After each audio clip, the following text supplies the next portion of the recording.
So hello friends, how are you. देखिए, मेरा 14 मार्च को 4th ग्रेड डीवी था जो चूरू मंडल के अंदर था। तो अपना जो एक्सपीरियंस है वो मैं आपके साथ शेयर करूँगा।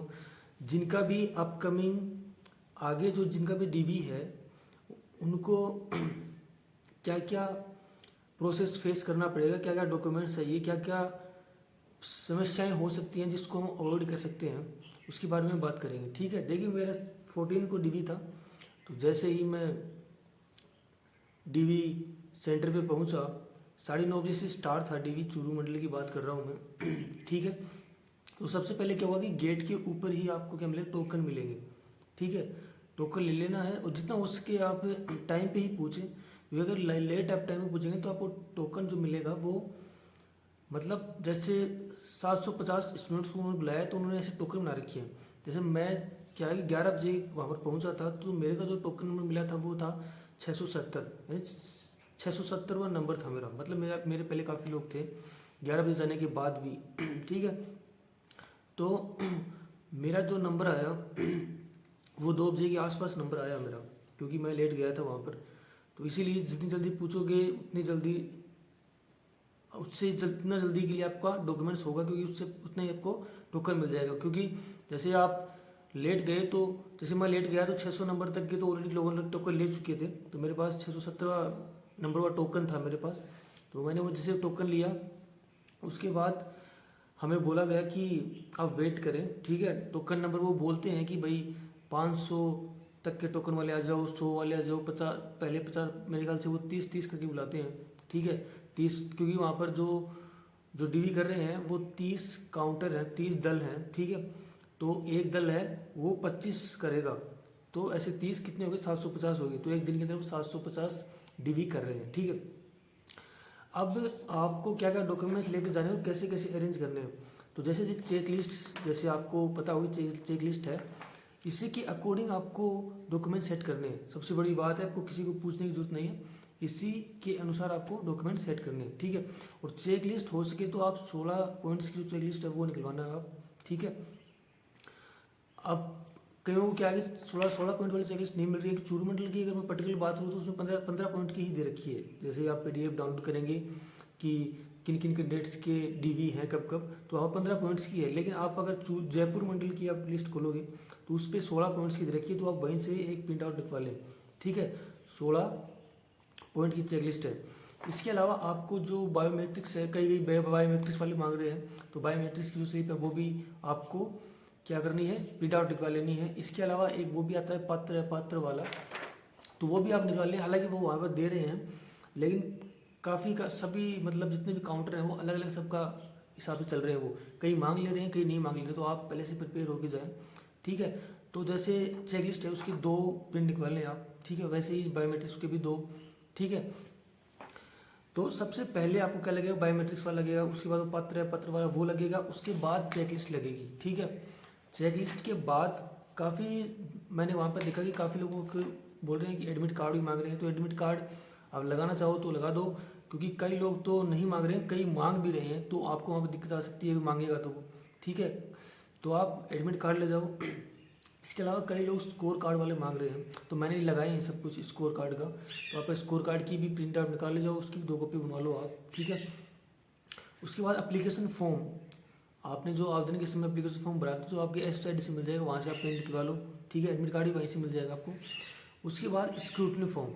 ठीक है, स्क्रूटनी फॉर्म आपको निकलवाना है, उसके साथ जो स्लिप होती है पेमेंट की वो भी आपको रखनी है, उसकी 2 कॉपी रखनी है। और ये सबसे बड़ा सवाल, कई लोग पूछ रहे हैं कि कितने सेट ले, तो 2 सेट ले रहे हैं वो, एक जीरोक्स वाला एक ओरिजिनल। ठीक है, तो ओरिजिनल में क्या जाएंगे, जैसे आपके जितने भी एफिडेविट्स हैं ओरिजिनल आएंगे, वो चरित्र प्रमाण पत्र ओरिजिनल आएंगे। ठीक है, इसके अलावा फोटोकॉपी ही आएंगी कि 10वीं 12वीं की मार्कशीट की। ठीक है, वैसे ही अगर जीरोक्स बनाओगे तो जो एफिडेविट है उनकी फोटोकॉपी करवा लेना आप एक एक। ठीक है, तो वो जीरोक्स में लगेंगे। 2 फाइल कंपलसरी हैं, 2 लेंगे ही वो अपने, अगर 2 नहीं बना के लगे तो आपको बोलेंगे। दूसरी चीज़, आप फाइल लेके जाना, गत्ते वाली फाइल आती है एक। ठीक है, 10 रुपये की फाइल आती है, वो ले जाना आप, क्योंकि फाइल में मांग रहे हैं फाइल के अंदर वो।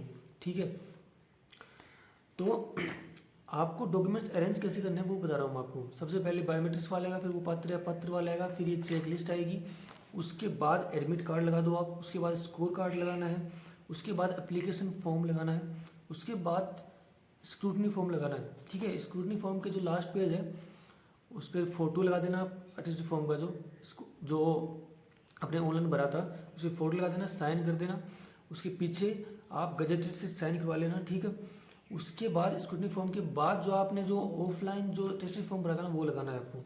ठीक है, उसके बाद आपकी एजुकेशन क्वालिफिकेशन आएंगी, आपने 10th कर रखा है या 12th तक का जो भी एप्लीकेशन फॉर्म में आपने भर रखा है वो सारी लगानी है आपको, 10th 12th। ठीक है, ग्रेजुएशन की या RCET जो भी आपने एप्लीकेशन फॉर्म में भरी है वो आप लगा देंगे फोटो जीरोक्स उनके बाद। ठीक है, इसके बाद आपको क्या करना है, मूल निवास लगाना है। ठीक है, मूल निवास लगाना है। मैंने देखा है कि कई लोग ऐसे बोल रहे हैं कि जो जिनका 10 साल पुराना मूल निवास है वो एफिडेविट मांग रहे हैं, तो एफिडेविट नहीं मांग रहे हो। ठीक है, आपका मूल निवास अगर ऑनलाइन जो आवेदन की दिनांक है उसके बाद का बना हुआ है तो आप एफिडेविट लगा दें, बनवा लें एफिडेविट। ठीक है, क्योंकि काफ़ी जगह मांग रहे हैं, मैंने तो लगाया है, जो मैंने लगाया वो बता रहा हूँ आपको। मेरा क्या है कि जो आवेदन की लास्ट डेट उसके बाद का बनाया हुआ है मूल निवास है मेरा, यानी मेरा जो बनाया हुआ है वो 21 नवंबर 2025 का था, इसलिए मैंने एफिडेविट लगाया उसमें। तो मूल निवास आ गया। उसके बाद आपका कास्ट सर्टिफिकेट आएगा।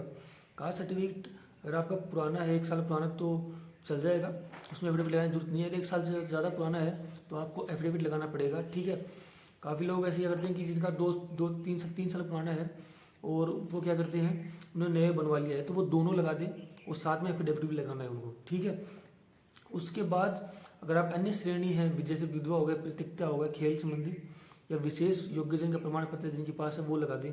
ठीक है, उसके बाद आपको लगाना है जो आपका शैक्षणिक जो चरित्र प्रमाण पत्र है, जो आपने स्कूल से प्राप्त किया होगा या फिर कॉलेज से प्राप्त किया होगा। ठीक है, आपको वो लगाना है। ठीक है, उसकी जीरोक्स लगानी, ओरिजिनल नहीं लगाना है, दोनों सेट में आपको उसकी फोटोकॉपी लगानी है। ठीक है, उसके बाद मूल चरित्र प्रमाण पत्र जो आपने गजेटेड अधिकारियों से बनवाए हैं, 2 अलग अलग गजेटेड अधिकारियों से बनवाए हैं, वो लगाने हैं आपको, दूसरे सेट में इनकी फोटोकॉपी लगानी है।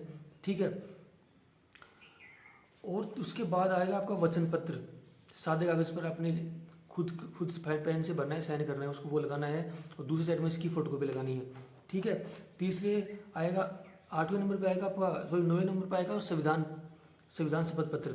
संविधान शपथ पत्र भी अभी सादे कागज पे आपने भरा होगा, उसको अपने हाथ से भर के साइन करके, ठीक है, उसको लगा देना है ओरिजिनल वाले में, दूसरी फाइल में इसकी फोटोकॉपी लगानी है आपको। ठीक है, उसके बाद दहेज संबंधी घोषणा पत्र लगाना है आपको, ये सबको लगाना है। ठीक है, विधवा, प्रत्यक्ष, विवाहित, अविवाहित जितने भी हैं सबको बना के लेके जाना है ये। ठीक है, तो इसके बाद आपका दहेज वाला लग जाएगा, उसकी जो फोटोकॉपी है वो आपको दूसरे में लगानी है, दूसरे साइड के अंदर दहेज वाला ओरिजिनल लगाना है, तो दूसरे साइड में फोटोकॉपी लगानी है इसकी। ठीक है, उसके बाद विवाह प्रमाण पत्र, जिनका विवाह हुआ है, जिनके पास प्रमाण पत्र है, वो फोटोकॉपी लगा दें दोनों साइड के अंदर, जिनका नहीं हुआ है उनको छोड़ देना है।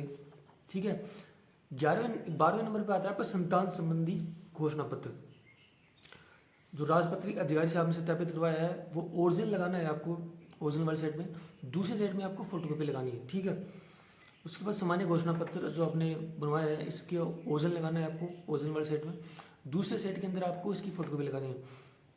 ठीक है, उसके बाद आता है आपका विकल्प पत्र।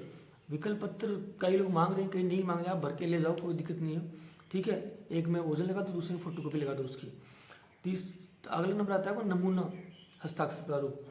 ये आपको कई लोग बोल रहे हैं कि ये मतलब वहाँ भरवाएंगे, ऐसा नहीं, कुछ नहीं है, आप खुद घर से भर के लेके जाओ उसको, ओरिजिनल वाले में इसकी ओरिजिनल कॉपी लगा दो, और दूसरा जो है सेट उसके अंदर इसकी फोटोकॉपी लगानी है आपको। ठीक है, उसके बाद एक आपको आईडी लेके जानी है, कोई भी उसे आधार कार्ड हो, वोटर आईडी हो। ठीक है, उसकी 2 फोटोकॉपी करवा लेना, दोनों साइड में फोटोकॉपी लगानी है इसकी। ठीक है, ये करना है आपको। इसी तरह से आपको अरेंज करना है डॉक्यूमेंट्स, बहुत सिंपल है, कुछ ही नहीं है। आपके डॉक्यूमेंट्स तैयार हैं तो आपका 10 मिनट में हो जाएगा, मुश्किल से मेरा 10 मिनट में हो गया था। ठीक है, 10 मिनट से पहले ही हो गया था मेरा, क्योंकि मेरे डॉक्यूमेंट सारे पूरे थे, तो मैं गया और मेरा नंबर आया, मुश्किल से 10 मिनट में मैं करवा के वापस बाहर आ गया। ठीक है, इसके अलावा अगर आपके कोई सवाल हो, ठीक है, DV से रिलेटेड कोई भी सवाल हो तो आप कमेंट बॉक्स में पूछ सकते हैं मुझसे। ठीक है।